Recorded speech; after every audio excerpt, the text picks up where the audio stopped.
En la última predicación de este capítulo 2, tuvimos hace 15 días de la epístola de Santiago. El texto base en los versículos del 1 al 4, y Santiago, como en toda la epístola, vemos que trata temas muy prácticos del cristiano en la iglesia y en su vida cotidiana. De esto es lo que se basa esta epístola de Santiago.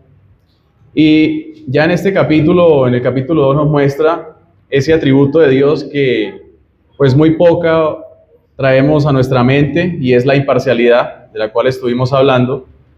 Y a través del Antiguo Testamento y el Nuevo Testamento estuvimos sustentando y corroborando esa imparcialidad de Dios.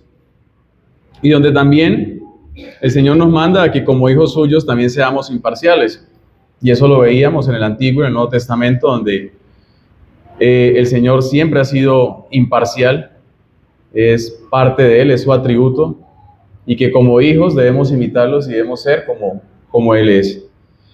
Y ya Santiago nos ayuda a desarrollar esa imparcialidad, mostrándonos 5 características de esa imparcialidad divina. Y en la última predicación vimos las dos primeras características, que era el principio, en el cual nos recalca que si creemos en el Evangelio de nuestro Señor Jesucristo y somos parciales, o sea, nos inclinamos hacia algunas cosas, esto es una completa contradicción. Y por el contrario, se nos manda a servir y no hacer acepción de personas, procurando el bien de mi prójimo, con ese amor, el cual hablábamos que es el móvil para hacer toda buena obra que el Señor tiene para nosotros. Y el segundo principio que vimos fue el ejemplo, donde se comparaba a 2 personas, donde Santiago nos mostraba el ejemplo de 2 personas que llegaban a una congregación y donde nos dejábamos llevar por la inclinación de nuestro corazón, donde empezábamos a clasificar a estas personas. Veíamos que una era bien vestida, con anillos, quizás con riquezas, y la otra persona pues no tenía o no ostentaba estas cosas. Entonces nos dejábamos llevar, o estas personas se dejaban llevar por las apariencias y buscaban quizás un beneficio al servir o al agradar a estas personas que llegaban a la congregación, en el caso de la persona que se vestía bien y tenía anillos. Nos dice que al hacer esto, pasamos a ser, como dice el versículo, jueces con malos pensamientos, y que esto era o iba en contra de lo que es el carácter de Dios. Debemos ser imparciales como Él es, y debemos servir a todas las personas sin clasificarlas, sin mirar, así como lo hace el Señor. Ahora en esta tarde veremos las otras 3 características, como las son la inconstancia, la violación y la apelación. La inconstancia, la violación y la apelación. Esta predicación sigue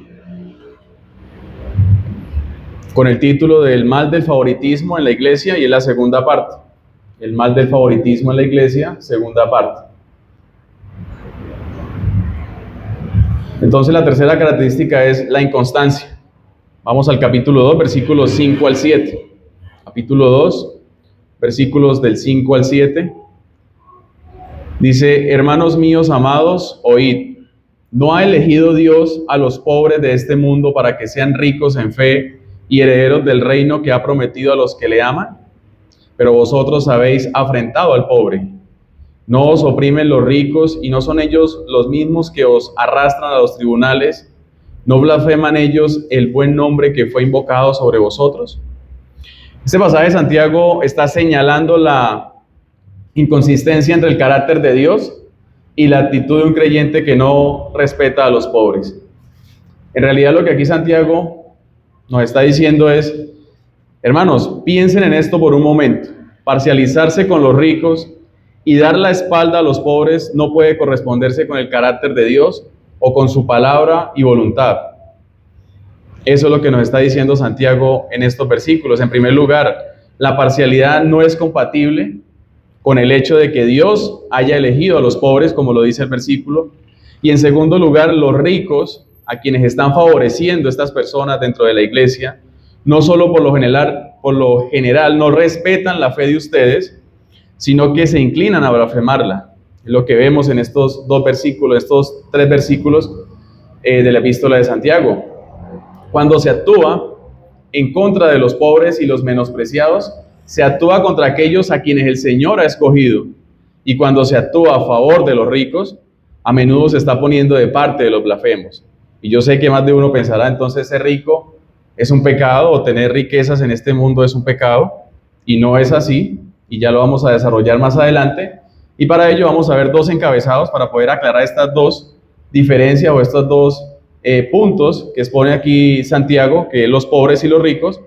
Y el primer subtítulo dentro de esta tercera característica es la divina elección de los pobres. La divina elección de los pobres. Y dicen los versículos 5 al 6a: hermanos míos amados, oíd, ¿no ha elegido Dios a los pobres de este mundo para que sean ricos en fe y herederos del reino que ha prometido a los que le aman? Pero vosotros habéis afrentado al pobre. Como se ha dicho en el capítulo anterior, hay varias notables excepciones, pero los elegidos en su mayoría, los pobres de este mundo, es lo que Dios nos dice en el versículo y es lo que ha escogido. Y quiero que vayamos al Salmo 41, donde David declara, Salmo 41, versículo 1, Salmo 41, versículo 1, dice David: bienaventurado el que piensa en el pobre, en el día malo lo librará Jehová. Más adelante en el Salmo 68, versículo 10, Salmo 68, versículo 10, dice: los que son de tu grey han morado en ella. Por tu bondad, oh Dios, has provisto al pobre. En otras palabras, si usted se preocupa por los pobres, Dios tendrá cuidado de usted, porque usted está reflejando ese corazón y ese carácter del Señor. Vemos también a través del Antiguo Testamento, y quiero que miremos, que Dios tiene un cuidado especial por el pobre, así como vemos en Levíticos capítulo 1, versículo 5, Levítico capítulo 1, versículo 5, versículo 10 y 14. En el 5 nos está hablando y dice: entonces degollará el becerro en presencia de Jehová, y los sacerdotes de Aarón ofrecerán la sangre y la rociarán alrededor sobre el altar, el cual está a la puerta del tabernáculo de reunión. Es lo que Dios había ordenado, cómo debía hacerse esta ceremonia. En el versículo 10 dice: si su ofrenda para holocausto fuere del rebaño, de las ovejas o de las cabras, macho sin defecto lo ofrecerá. Esto era para aquellas personas que tenían la capacidad de llevar ante el altar esta ofrenda, que era una oveja o una cabra. Y más adelante en el versículo 14 dice: si la ofrenda para Jehová fuere holocausto de aves, presentará su ofrenda de tórtolas o de palominos. Vemos que el Señor también pensaba en estas personas que quizás no tenían la misma capacidad económica, que no podían llevar un becerro, entonces a cambio de ello llevaban una tórtola o un palomino. Además de eso, vemos también en Deuteronomio capítulo 15, versículos 1 al 2, que cada 7 años las deudas caducaban con el fin de que una deuda no se hiciera impagable. Esto lo hacía el Señor a los que van o apuntan y miran en la casa. En Deuteronomio 15, 1 al 2 habla acerca de esto. También vemos que en Levítico 25, versículos 8 al 13, cada 50 años se celebraba el jubileo, donde un esclavo podía optar por ser libre de su amo. También todas estas cosas las hacía Dios con el fin de favorecer y de tener cuidado especial de los pobres. Vemos también en Levítico 19, versículos 9 al 10, Levítico 19, versículos 9 al 10, que las cosechas en los campos y los viñedos no debían recogerse por completo, a fin de que los pobres pudieran recoger alguna comida para ellos. Y esto es el caso de Ruth. Vemos también que ella recogía de lo que quedaba, y esto lo había ordenado el Señor para que las personas, el extranjero y los pobres pudieran también beneficiarse después de la cosecha de lo que quedaba en el campo. Y muchas cosas más acerca de los pobres podemos ver en el Antiguo Testamento.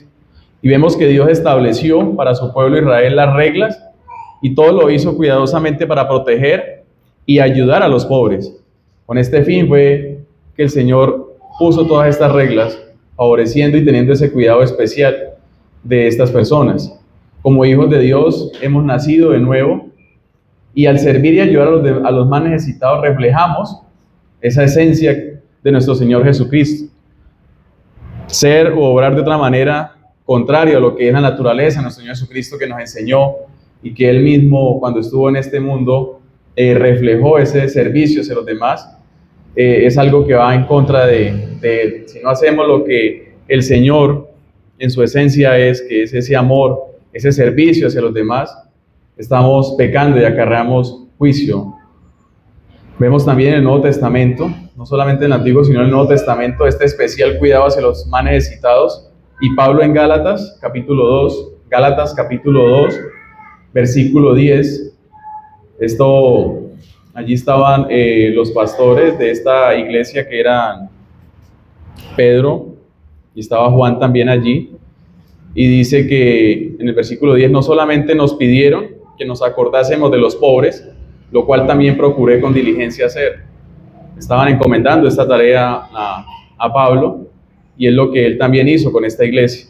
Algunos años más tarde también Pablo elogió a las iglesias de Macedonia y Acaya por su generosidad en Romanos 15, 26. Romanos capítulo 15, versículo 26. Dice, porque Macedonia y Acaya tuvieron a bien hacer una ofrenda para los pobres que hay entre los santos que están en Jerusalén. O sea, recogieron entre ellos y llevaron esta ofrenda para estos pobres que habían en Jerusalén. En su misericordioso amor nos dice Santiago que Dios elige a los pobres para que sean ricos en fe y herederos del reino.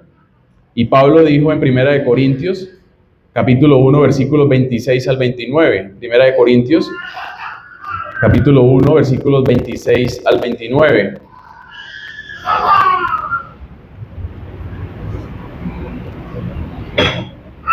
Dice Pablo, pues mirad, hermanos, vuestra vocación, que no sois muchos sabios según la carne, ni muchos poderosos, ni muchos nobles, sino que lo necio del mundo escogió Dios para avergonzar a los sabios, y lo débil del mundo escogió Dios para avergonzar a lo fuerte. Y lo vil del mundo y lo menospreciado escogió Dios, y lo que no es, para deshacer lo que es, a fin de que nadie se jacte en su presencia. Fuertes estas palabras de Pablo, en cierta manera, porque no nos jactamos de nada de lo que somos, no es por nuestro conocimiento intelectual, no es por nuestras riquezas, no es por lo que ostentemos en este mundo. Yo creo que si en este mundo no conocemos muchas cosas, matemática, física, química, de nada nos afecta en el reino de los cielos. No es importante. Vea que dice que ni los sabios, ni los poderosos, ni los nobles, sino que escogió lo necio para avergonzar a los sabios, lo débil de este mundo, lo vil del mundo y lo menospreciado. No somos lo mejor de lo mejor, no somos que tengamos algo en especial, sino que Dios se plació en su amor. ¿Por qué? No sabemos, pero así lo decidió el Señor, de escoger a lo vil y lo menospreciado de este mundo para avergonzar a lo fuerte, a lo poderoso de este mundo, a fin de que nadie se jacte en su presencia. O sea, no tenemos de nada de qué jactarnos cuando venimos ante el Señor. Antes debemos venir con agradecimiento, humillados, contritos, sabiendo de que si estamos aquí es porque Él así lo ha decidido. Aunque la mayoría de su pueblo nunca será rico en bienes materiales, Dios le asegura que serán ricos en la fe, es decir, tendrían la fe necesaria para creer en el Evangelio y ser salvos, así como perseverar hasta tener la vida eterna. Hermanos, todo el que es de Cristo ha sido bendecido, como dice la palabra, con toda bendición espiritual en los lugares celestiales. Ya hemos sido bendecidos, eso lo dice en Efesios capítulo 1, versículo 3.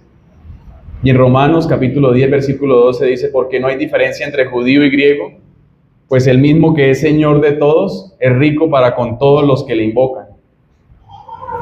Pablo les dijo a los creyentes de Corinto que como apóstol era pobre en cosas materiales.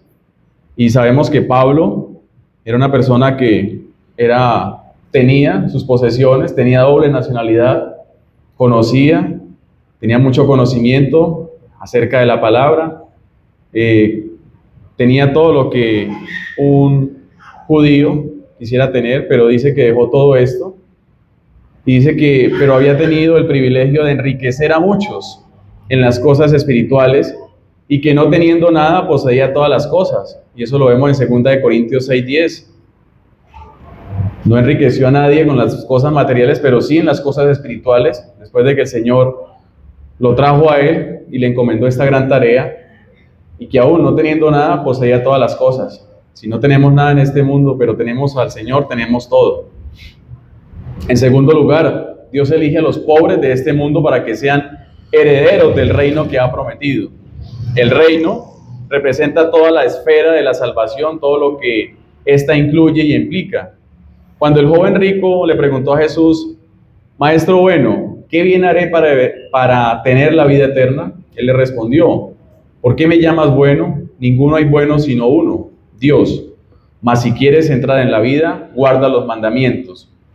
Vemos que íbamos a Mateo 19, versículos 23 y 24, y 28 y 30, Mateo 19, 23, 24, 28 y 30, donde Jesús les explicó a sus discípulos y les dice, entonces, versículo 23 del capítulo 19, entonces Jesús les dijo a sus discípulos: de cierto os digo que difícilmente entrará un rico en el reino de los cielos. Otra vez os digo que es más fácil pasar un camello por el ojo de una aguja que entrar un rico en el reino de Dios. Versículo 28. Y Jesús les dijo: de cierto os digo que en la regeneración, cuando el Hijo del Hombre se siente en el trono de su gloria, vosotros que me habéis seguido también os sentaréis sobre 12 tronos para juzgar a las 12 tribus de Israel. Y cualquiera que haya dejado casas, o hermanos, o hermanas, o padre, o madre, o mujer, o hijos, o tierras por mi nombre, recibirá 100 veces más y heredará la vida eterna. Pero muchos primeros serán postreros, y postreros primeros. Jesús nos muestra la unidad del reino de los cielos, del reino de Dios y la vida eterna. Reflejando esa misma realidad, cada uno de estos pertenece a los que le aman. Ese reino de Dios pertenece a los que le aman, los que han puesto su fe en Él, quienes por ese modo son salvos y quienes heredan la plenitud del cielo de Dios. Hermanos, en el cielo no habrá en ningún sentido ningún ciudadano de segunda clase, ni pobre, ni rico, sino que todos tienen ese mismo valor y tienen las cosas que verdaderamente, y tendremos esas cosas que verdaderamente tienen ese valor eterno. Todos los creyentes recibirán la misma vida eterna, la misma ciudadanía celestial en el reino de Dios, la misma justicia perfecta de Cristo atribuida a ellos por el Padre, como dice el Evangelio de Juan, capítulo 14, versículos 1 al 3. Juan capítulo 14, versículos 1 al 3, resumiendo, dice que cada uno de sus hijos vivirá en su casa y se alegrará en su presencia de su amor. Dice, pero vosotros, sigue diciendo Santiago, a diferencia de Dios, habéis afrentado al pobre. Sigue Santiago reclamándole a estas iglesias, a estos creyentes de estas iglesias que habéis afrentado al pobre, despreciando y rechazando a aquellos a quienes el Señor ha escogido. O sea, lo que le está diciendo allí Santiago es, ¿cómo pueden afirmar ustedes, es la pregunta que les está haciendo allí, que son hijos de Dios y siguen pensando y actuando de manera tan diferente a Él? Esto es lo que Santiago les está diciendo en estos versículos.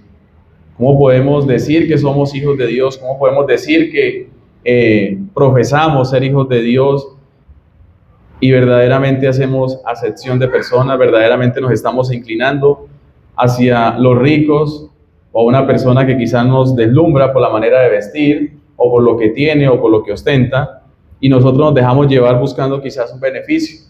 Esta mañana veíamos que debemos tener ese testimonio de vida y ese testimonio evangélico. Los dos deben ir de la mano, ¿no?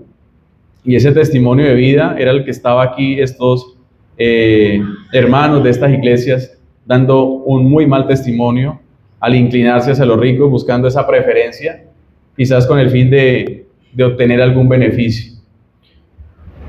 Ya esto nos lleva entonces a nuestro segundo subtítulo dentro de esta tercera característica, y es la blasfemia de los ricos. Ya vimos que la divina elección de los pobres, y ahora vemos entonces la blasfemia de los ricos. Versículo 6b al 7 dice: no os oprimen los ricos, y no son ellos los mismos que os arrastran a los tribunales. ¿No blasfeman ellos el buen nombre que fue invocado sobre vosotros? ¿Os oprimen los ricos? Continúa preguntando, ¿y no son ellos los mismos que os arrastran a los tribunales? Cuando dice que os oprimen, en griego significa tiranizar, ejercer un poder desmedido sobre otra persona. También sigue preguntando Santiago, ¿no son los ricos los que se aprovechan económicamente de ustedes y los arrastran a los tribunales civiles para demandarlos y quitarles todo lo que tienen? O sea, estas personas, a pesar de que estos ricos hacían todo esto con ellos, que Santiago sabía que esto pasaba en estas iglesias, aún tenían esa preferencia por ellos, aún se inclinaban por ellos, y por eso les sigue preguntando. ¿No son ellos los que los menosprecian y no valoran su valía como seres humanos? O sea, todo esto es lo que Santiago les está preguntando y haciéndole ver a estos cristianos, y continúa diciendo, aún peor, ¿no blasfeman ellos el buen nombre que fue invocado sobre vosotros, despreciando la fe religiosa de ustedes? Y cuando Santiago habla aquí del buen nombre, por supuesto que se refiere al nombre de Cristo, que fue difamado y blasfemado por los enemigos de la iglesia. Todo esto es lo que estaba pasando. En estos versículos, todo es lo que le está diciendo Santiago a estos creyentes, que se dejaban arrastrar, que se dejaban llevar, que estos mismos ricos que ellos estaban favoreciendo, a los que ellos tenían, a los que los tenían o tenían preferencias con ellos, eran los que los llevaban a los tribunales, los que los demandaban, los que les quitaban todas las cosas, y aún peor, eran los que blasfemaban el buen nombre de Dios. Aquí podemos ver que, o podemos deducir, que los saduceos eran ricos, aristocráticos y muy securizadores, y como perseguían activamente la iglesia primitiva, Santiago pudiera haber estado haciendo referencia específica a este grupo de personas. Aunque estas personas, los saduceos, decían estar muy apegados a la ley mosaica, ellos no creían ni en los ángeles, ni en otros seres espirituales, ni en la resurrección, ni en la inmortalidad del alma, ni por tanto en el cielo, el infierno o el juicio venidero. Estas personas no creían nada de esto, y a pesar, decían que estaban muy apegados a la ley mosaica. Al igual que los fariseos, los saduceos se opusieron furiosamente a Jesús cuando estaba en esta tierra. Ellos vituperaron su nombre y difamaron y persiguieron la iglesia en sus primeros años. Entonces podemos deducir o inferir que Santiago estaba haciendo referencia a estas personas que visitaban estas iglesias, y los cristianos de esta época estaban teniendo preferencias con estas personas. Cuando Santiago dice que fue invocado sobre vosotros, hace referencia a la relación personal del creyente con Cristo. En el Nuevo Testamento vemos que la palabra invocar hace referencia al llamado eficaz de la salvación de Dios, por el cual Él salva a los pecadores. Es más, el propio nombre cristiano significa los de Cristo. Aquellos que pertenecen a Cristo se identifican como Él y tienen gran privilegio de expresar su amorosa imparcialidad. O sea, estas personas, estos ricos en esta congregación, llegaban, hacían y deshacían con los hermanos de esta iglesia, y estos hermanos no hacían nada, seguían en lo mismo, seguían favoreciendo, menospreciando a los pobres, prefiriendo a estas personas. Y esto es lo que les está haciendo ver Santiago en esta carta y en estos versículos. Después de ver estas aclaraciones acerca de los pobres, de los ricos, no es que ser rico sea malo o tener posesiones en este mundo sea malo. Como miramos esta mañana, si podemos tener posesiones cuando somos diligentes, cuando hacemos las cosas bien, es porque el Señor nos bendice y nos prospera, y esta persona es generosa con los demás. Entonces no podemos decir que todos los ricos, sino que hay algunos ricos, o la mayoría. Pero veíamos también que el reino de Dios, como lo decía Santiago, es de los pobres. Y esta clase de ricos que habla aquí eran los que vituperaban, los que blasfemaron o blasfemaban el nombre de Dios. Así pasamos a nuestra cuarta característica en esta tarde, y es la violación. La violación. Versículos 8 al 11. Si en verdad cumplís la ley real conforme a la Escritura, amarás a tu prójimo como a ti mismo, bien hacéis. Pero si hacéis acepción de personas, cometéis pecado y quedáis convictos por la ley como transgresores. Porque cualquiera que guardare toda la ley, pero ofendiere en un punto, se hace culpable de todos. Porque el que dijo, no cometerás adulterio, también ha dicho, no matarás. Ahora bien, si no cometes adulterio, pero matas, ya te has hecho transgresor de toda la ley. Como hemos visto, hermanos, la parcialidad y el favoritismo van en contra del carácter de Dios y además es incompatible con la fe cristiana. También es contraria a la ley real de Dios, a la cual hace referencia aquí Santiago. En sí es pecado una transgresión de la ley divina. Todo lo que es transgresión, todo lo que va en contra de la ley divina es pecado. En versículo 8 dice, tiene un gran contenido y va más allá de ese favoritismo. En el griego esta cláusula, empezando el versículo 8, dice, si en verdad cumplís la ley real, y esta cláusula sí la podemos traducir como un dado que o como. Si la traducimos a un dado que, entonces podemos decir, dado que en verdad cumplís la ley real, o como en verdad cumplís la ley real. Esta cláusula está representando una realidad o un hecho.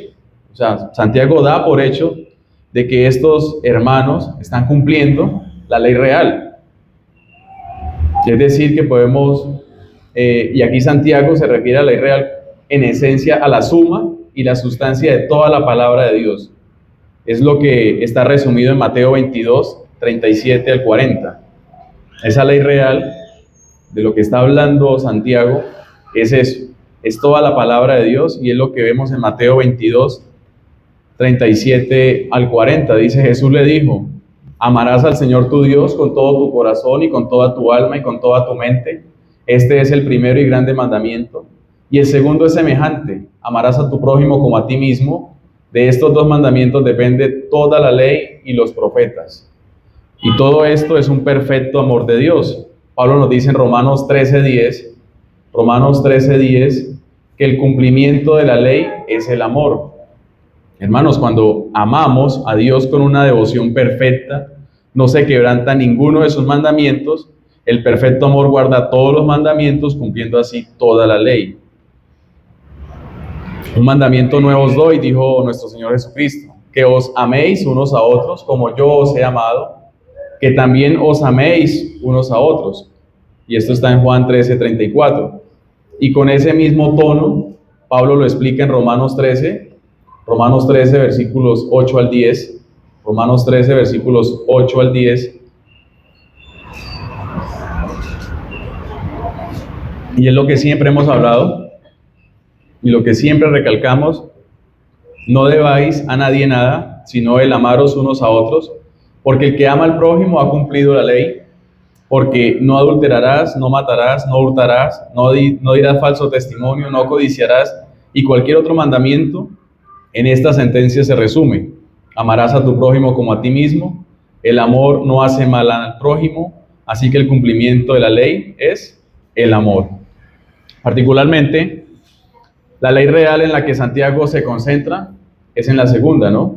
Esa amarás a tu prójimo como a ti mismo, que se encuentra pues también en el Antiguo Testamento, en Levíticos 19:18, y es lo que nuestro Señor Jesucristo dijo que era el segundo más grande mandamiento, después de amarás al Señor tu Dios con todo tu corazón, con toda tu alma y con toda tu mente. Y vemos que el propósito detrás de esta ley es obvio. Así como no nos gusta que nos mientan, nos roben, nos maten o que abusen de nosotros, si amamos con este mismo grado, nunca llegaremos a hacer tales cosas a los demás. Contrario a lo que enseña hoy en día, y el mundo lo que enseña es que deben primero aprender a amarse a sí mismas o a sí mismos antes de poder amar debidamente a los demás. Eso es lo que enseña el mundo. Por el contrario, este mandamiento da por sentado de que nosotros nos amamos Y eso lo vemos en Efesios capítulo 5, versículo 29. O sea, la palabra del Señor da por sentado de que nosotros ya nos amamos, de que nosotros cuidamos este cuerpo, de que cuidamos todo lo que vaya en contra de nosotros. Y en Efesios capítulo 5, versículo 29 dice: porque nadie aborreció jamás a su propia carne, sino que la sustenta y la cuida, como también Cristo a la iglesia. Como naturalmente nos amamos tanto, nos preocupamos por alimentarnos, por vestir nuestro cuerpo, por nuestra apariencia, por nuestros trabajos, por hacer feliz y placentera nuestra vida. Cuando hablamos, hermanos, de qué es amar al prójimo, es de esta misma manera y de esta misma preocupación que tenemos por nosotros, es la que debemos tener por los demás. Así como nos preocupamos por alimentarnos, por vestir, por sustentar este cuerpo cada día, por un trabajo, eso cada vez que hablamos de amar a los demás, de amar a nuestro prójimo, es buscar que esa persona también tenga lo necesario, así como lo tenemos nosotros. No es simplemente un amor de, hola hermano, ¿cómo está? ¿Cómo amaneció? ¿Cómo le va? O quizás sentarse a hablar con él, sí, también es bueno, escuchar, saber cómo está el hermano, pero ver cómo está el hermano físicamente, está viviendo en unas buenas condiciones. ¿Qué está robándole el gozo al hermano? Quizás tenga alguna deuda, alguna situación difícil en la que esté pasando y yo le pueda ayudar. A nadie nos gusta pasar por situaciones difíciles, tener preocupaciones quizás económicas. Algunos quizás dirán: no, hermano, es que no tengo con qué vestirme hoy, o no tengo con qué comer. Está siendo difícil el trabajo y la verdad no tengo que llevar a la casa. Tenemos que preocuparnos por todo eso. Así nosotros nos preocupamos cuando nos levantamos por vestir bien, por tener un buen trabajo, por que el tiempo en este mundo sea placentero y que pues sea para glorificar a Dios. También debemos buscar que nuestro hermano o que esa persona tenga todo lo necesario. Ese es el verdadero amor del que siempre se habla, del que siempre se dice amar a los demás, pero ¿cómo lo amo? De esta manera amamos a nuestros hermanos. Cuando por fin decidimos ocuparnos en este tipo de amor que acabamos de ver, cumpliendo así la ley soberana de Dios, no tendremos problema con la parcialidad, como lo dice en Filipenses capítulo 2, versículos 3 al 4. Filipenses capítulo 2, versículos 3 al 4. Y nos dice que nada hagáis por contienda o por vanagloria, antes bien con humildad, estimando cada uno a los demás como superiores a él mismo, no mirando cada uno por lo suyo propio, sí, no siendo egoístas, no solamente yo busco lo mío, busco mi trabajo, busco que yo esté bien, desde que yo esté bien y nada le falta a mi familia, todo está bien, sino que cada cual también por lo de los otros, sabemos mirar por nuestro hermano. Esa es la verdad, ese es el verdadero amor que debemos demostrar, que debemos reflejar, y ese es el carácter de nuestro Señor Jesucristo. Cuando nuestro Señor Jesucristo vino a este mundo, dice que no escatimó, que aún siendo Dios, no le importó haber dejado de lado esto y vino, y no a que le sirviéramos, sino que vino a servir. No tenía ni dónde recostar su cabeza, y aún así servía y ayudaba a todos. Pero nuevamente Santiago en el versículo 9 nos dice que si decimos que amamos, pero hacemos acepción de personas, estamos quebrantando esta ley y cometemos pecado. Y esta acepción de personas de la que habla Santiago no era algo ocasional, no era de que simplemente pasó en un día del Señor que nos visitaron quizás algún hermano, o que vino algunas personas y nuestro malo corazón se inclinó y tuvo preferencias con esta persona. No, esto era algo habitual en estas personas, las cuales estaban dando ese mal testimonio y quebrantando constantemente la ley. O sea, era un hábito en ellos, era un hábito en estos hermanos de estas iglesias que se inclinaban y que buscaban favorecer a estas personas porque vestían bien, porque económicamente eran bien y buscaban favorecerse de todas estas cosas y constantemente entonces quebrantaban la ley. Finalmente, en el versículo 10 y 11, Santiago es muy claro y enfático en aclarar que para llegar a ser un pecador basta con desobedecer o quebrantar un mandamiento, lo cual nos lleva a ser transgresores de toda la ley. Hermanos, la ley de Dios está unida y es inseparable. No podemos un mandamiento separarlo, sino que todo va unido y es inseparable. Es como cuando golpeamos un vidrio. Si yo golpeo un vidrio, así sea en la esquina, se va a quebrar toda la ventana, se hace añicos toda la ventana. Y así mismo pasa con los mandamientos de la ley de Dios. Así como dice en Mateo 5:19, Mateo capítulo 5:19, uno de estos mandamientos muy pequeños, o sea, quebrantar uno de estos mandamientos muy pequeños hace añicos la unidad de la santa ley de Dios y hace de la persona culpable un transgresor.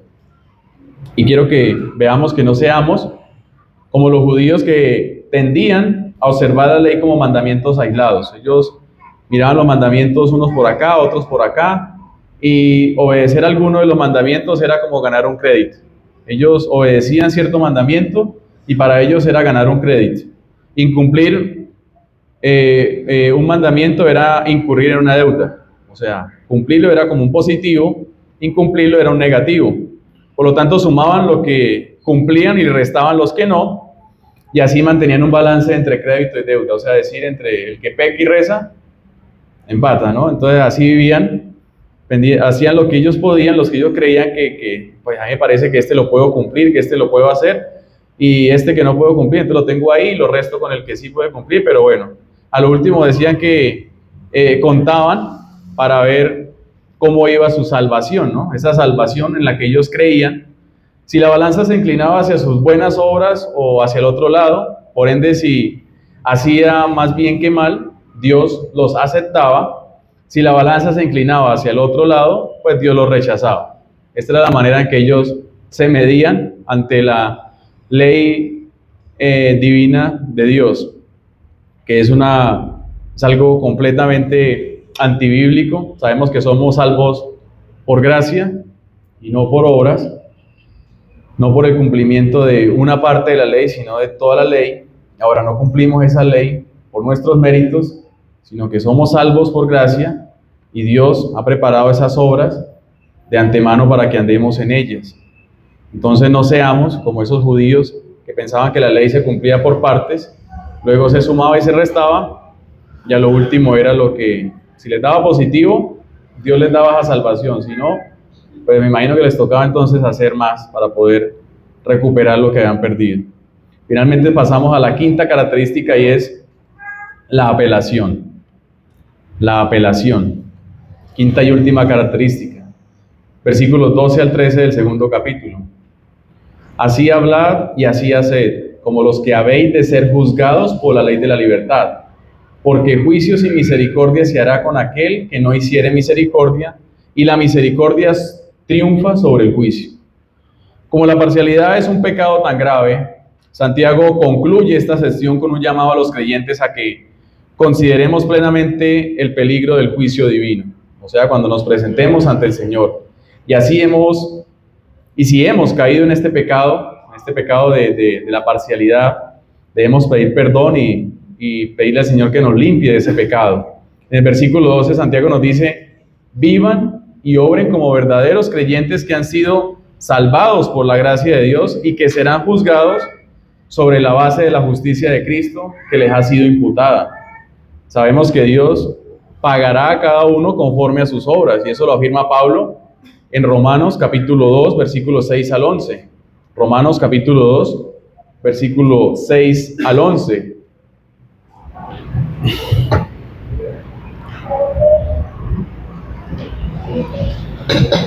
Versículo 6, el cual pagará a cada uno conforme a sus obras, vida eterna a los que perseverando en bien hacer buscan gloria y honra e inmortalidad, pero ira y enojo a los que son contenciosos y no obedecen a la verdad, sino que obedecen a la injusticia. Tribulación y angustia sobre todo ser humano que hace lo malo, el judío primeramente y también el griego, pero gloria y honra y paz a todo el que hace lo bueno, al judío primeramente y también al griego, porque no hay acepción de personas para con Dios. El Evangelio es la ley de la libertad, de lo que habla aquí Santiago. porque libera a los que ponen su fe en Jesucristo, liberándolos de la esclavitud, del juicio y del castigo del pecado. Y finalmente les ofrece libertad y gloria eterna. Y aún más nos hace libres para obedecer y servir a Dios, para vivir fiel y justamente conforme a su palabra y por el poder de la presencia interior de su Espíritu. Y así seguimos voluntariamente a nuestro Señor, no de mala gana o por temor, sino que lo hacemos es por ese amor que tenemos hacia el Señor, porque Él nos amó primero. En todo sentido, es la ley real de Dios, la divina y maravillosa ley de la libertad, de la que nos está hablando aquí Santiago.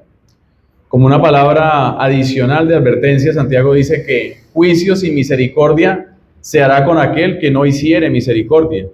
En este contexto se refiere obviamente a los incrédulos que no han mostrado misericordia, pues su vida se caracteriza por la parcialidad, es decir, que sus preferencias, sus inclinaciones, su dureza, su egoísmo y desinterés por los demás. En resumen, falta de amor.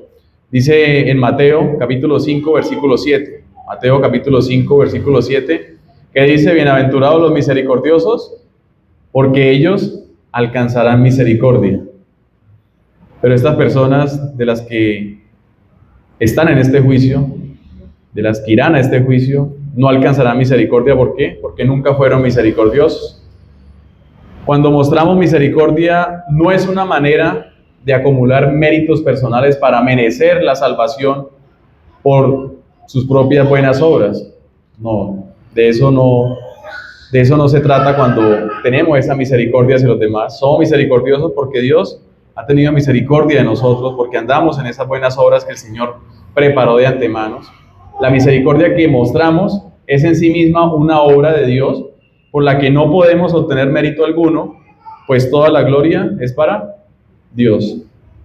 Para terminar, hermanos, la parcialidad es incompatible con la fe cristiana, porque la fe cristiana es compatible con el carácter de Dios y Dios es completamente imparcial. La parcialidad es incompatible con el propósito y el plan de Dios al escoger a los pobres de este mundo para que sean espiritualmente ricos. La parcialidad no es compatible con el amar al prójimo como a sí mismo, aun cuando este fuere el único pecado, es decir, la parcialidad que una persona cometiera. La parcialidad, como el resto de los pecados, quebranta toda la ley de Dios y hace que una persona sea transgresora, condenada al infierno para siempre. Hermanos, si usted llega ante el tribunal de Dios y Él ve que usted ha vivido haciendo misericordia a los demás, Él le mostrará misericordia, porque su misericordia dará testimonio de su fe salvadora. Será realidad, en su caso, que la misericordia triunfa sobre el juicio, como lo dice en el versículo. Pero por el contrario, una persona que ha vivido carente de misericordia hacia los demás, mostrará que no tiene la fe salvadora. Y en el día del juicio no habrá misericordia para él. Entonces, en esta tarde, hermanos, digámosle al Señor que nos perdone por este pecado de la parcialidad, que nos ayude a vivir como Él vivió, siendo imparcial, y como Él es imparcial, y como hijos suyos mostremos en nuestra vida diaria esa imparcialidad, para que cuando evangelicemos las personas vean que verdaderamente estamos viviendo ese evangelio, que verdaderamente no hacemos acepción de personas, que verdaderamente lo que nos importa es el alma de esa persona, no lo que externamente tiene. No hemos visto entierro con trasteo, y en el cielo no tendremos las riquezas que quizás tengamos en este mundo.